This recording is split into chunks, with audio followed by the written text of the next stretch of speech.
ఆడించి ప్యాక్ చేసి ట్రాన్స్పోర్ట్ చేయడం జరుగుతూ ఉన్నది. నెల్లూరు ఈ రోజున నెల్లూరుకి మనం రైస్ ఆడించి పంపించడం జరుగుతూ ఉంది. రైస్ అయిపోతుండగా ఒక 3 రోజుల ముందుగా ఇంటిమేట్ చేస్తే మనం ఆడించి మిల్లింగ్ చేసి బ్రౌన్ రైస్ కాదు brown rice, single polish, white rice కాదు వైట్ రైస్ మనం ఆడించి మిల్లింగ్ చేసి పంపించేస్తా ఉంది.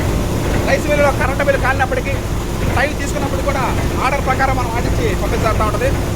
అందరికీ తొలి ఏకాదశి పర్వదిన శుభాకాంక్షలు తెలియజేస్తాం.